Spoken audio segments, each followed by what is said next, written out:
देकर सौदा तय करने का प्रयास न करें। अपने ग्राहकों का भरोसा खोकर अपने व्यापार में आप स्वयं अपनी विश्वसनीयता खो देते हैं। इससे बचने के लिए अपने ग्राहकों को उनसे वसूली गई कीमत के बराबर अथवा उससे अधिक सेवा प्रदान करने का प्रयास करें। ग्राहक को उसके द्वारा अदा की गई कीमत से अधिक मूल्य की वस्तु तो नहीं दी जा सकती, किंतु उसे उसके लिए अधिक उपयोगी एवं उच्च गुणवत्ता की वस्तु दी जा सकती है। इस पुस्तक के प्रकाशन में लगे कागज, स्याही तथा अन्य सामग्री का मूल्य इसके लिए आपके द्वारा अदा की गई कीमत से कम हो सकता है, परंतु इसमें दिए गए विचारों की कीमत करोड़ों अरबों डॉलर के बराबर है तथा मुझे पूरा विश्वास है कि इस छोटी सी कीमत में विक्रेता के द्वारा किया गया यह सौदा आपको बिल्कुल भी महंगा नहीं पड़ेगा।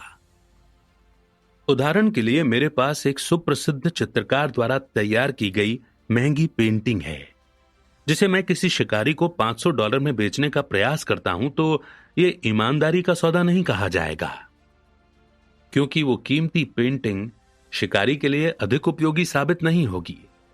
परंतु अगर मैं उसे $50 की बंदूक बेचने का प्रयास करता हूं तो शिकारी के लिए यह एक अच्छा सौदा साबित होगा, क्योंकि बंदूक की मदद से अधिक पैसा बनाकर वो अपने जीवन में अच्छा खासा बदलाव ला सकता है। प्रतिस्पर्धा छोड़कर जब आप निर्माण पर अपना ध्यान केंद्रित करते हैं तो लोगों की मदद करना आपके लिए अधिक सरल हो जाता है। जब आप किसी अन्य से मुकाबला करना छोड़ स्वयं के साथ मुकाबला करना आरंभ कर देते हैं, यह तरीका सबसे अधिक सुरक्षित, सरल एवं चुनौतीपूर्ण है। परंतु अगर आप किसी ऐसे व्यवसाय में हैं जिसमें लोगों की पराजय को ही आपकी जीत माना जाता हो, तो आपको मेरी सलाह है कि आप इससे तुरंत बाहर निकलने का प्रयास करें। प्रत्येक ग्राहक को उसके द्वारा अदा किए जा रहे मूल्य से अधिक कीमती सेवा प्रदान करें। कुछ समय बाद अपने व्यापार में दिन दुनी रात चौगनी तरक्की होते हुए आप स्वयं देखेंगे। यदि आपके लिए बहुत से लोग चाकरी करते हों तो यह स्वाभाविक है कि उनसे अधिक काम करवाना आपकी प्राथमिकता होगी। ऐसे में अपने व्यापार का ढांचा कुछ इस प्रकार तैयार कर सकते हैं कि आपका प्रत्येक कर्मचारी अधिक से अधिक काम करने में अपनी सफलता महसूस करे। ध्यान रहे, आपका व्यापार उन्नति करने में लोगों की मदद कुछ इस प्रकार कर पाए जैसे कि यह पुस्तक आपकी मदद करने में सक्षम है। उनके लिए वो उन्नति का माध्यम बन सके, न कि अवनति का। फिर भी आपके व्यापार में रहकर अगर कुछ लोग ऐसा नहीं कर पा रहे हों तो यह उनका दोष है, आपका नहीं। इस प्रकार आप अपनी सफलता का मार्ग तैयार कर लेते हैं। अनाकार तत्व इसमें प्रवेश करके लक्ष्य प्राप्ति में आपकी मदद करता है।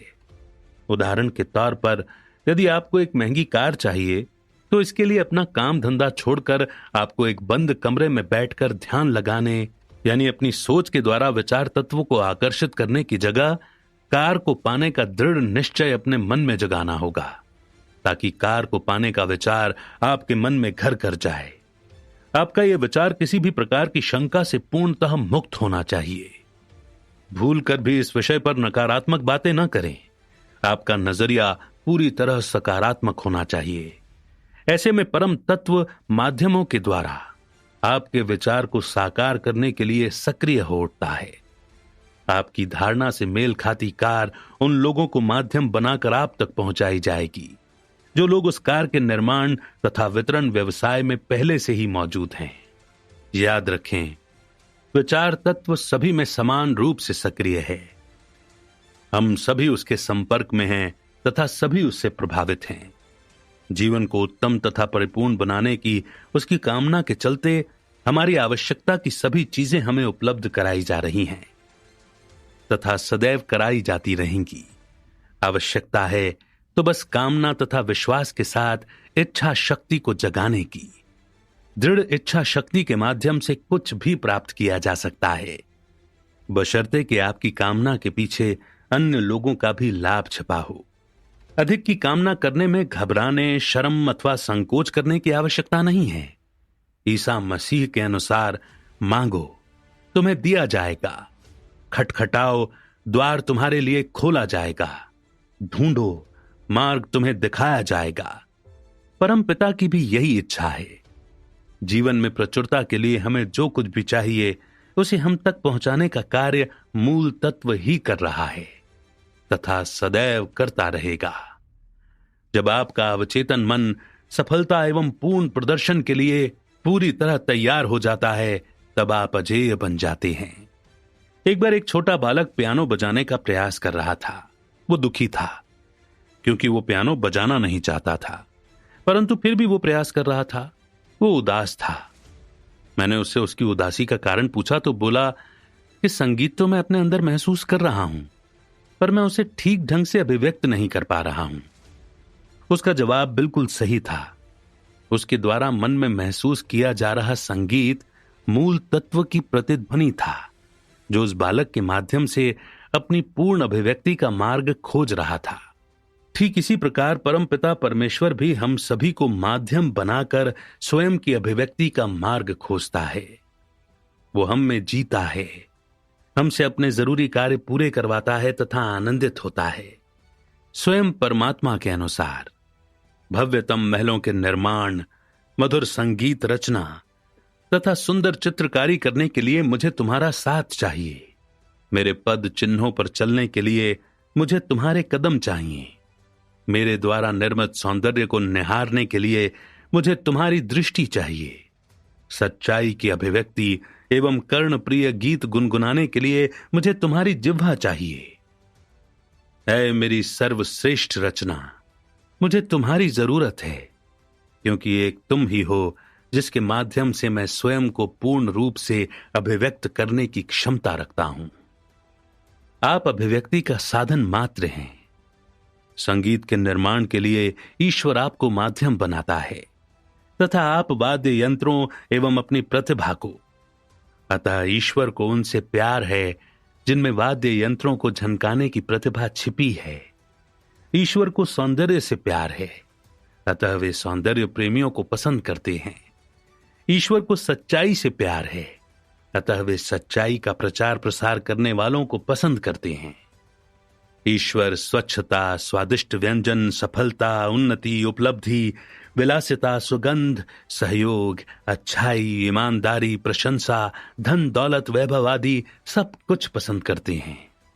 वे अपनी इन अभिव्यक्तियों का आनंद आपके माध्यम से ही ले सकते हैं, अतः वे इन्हें पसंद करने वालों से भी प्यार करते हैं। पैगंबर पौल के अनुसार वो ईश्वर ही है जो आपके माध्यम से सपना देखता है तथा उसे साकार भी करता है। आशाएं, आकांक्षाएं तथा अपेक्षाएं ईश्वर के वरदान हैं। ये ईश्वर के समान अनंत तथा अंतहीन हैं, अतः इनकी पूर्ति ईश्वर ही कर सकता है। फिर अधिक की अपेक्षा करने में कैसा संकोच। इसके बावजूद अधिकतर लोग फिजूल की धारणाओं से प्रेरित रहते हैं।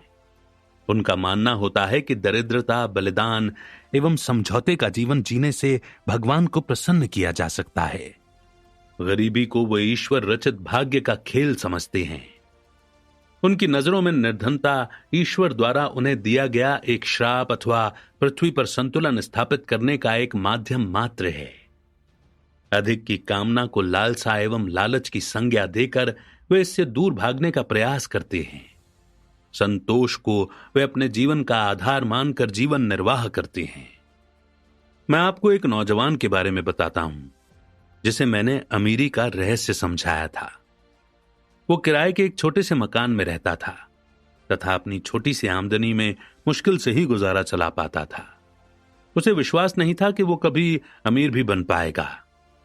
रहस्य को जानने के पश्चात उसने अपने लिए जमीन पर बिछाकर सोने के लिए एक गर्म कंबल तथा जाड़े में कमरे को गर्म रखने के लिए कोयले की अंगीठी को पाने का फैसला किया और पुस्तक में दिए गए निर्देशों का 100% पालन करना आरंभ कर दिया। कुछ ही महीनों में वो अपनी आमदनी बढ़ाकर कंबल और अंगीठी खरीदने में कामयाब हो गया। वो धनी बनने के रहस्य को जान चुका था। जे बॉब के अनुसार विफलता आवश्यकता की और आवश्यकता आविष्कार की जननी है। बाद में उसने अपने अवचेतन मन को स्वयं का घर खरीदने के लिए प्रोग्राम करना आरंभ कर दिया। अपना घर पाने को लेकर उसका विश्वास अडिग एवं शंका रहित था। उसके मस्तिष्क में अपने घर का चित्र पूरी तरह से स्पष्ट था। तभी तो वो अपने घर की विस्तार से व्याख्या कर सकता था। कुछ ही वर्षों में वो अपनी पसंद के घर का स्वामी बन चुका था। अपने विचार को अनाकार तत्व पर आरोपित करके उसे साकार करने का फॉर्मूला अब वो जान चुका था। इसी प्रकार अन्य बड़ी चीजों के विषय में सोचना एवं उन्हें प्राप्त करना अब उसे आता था।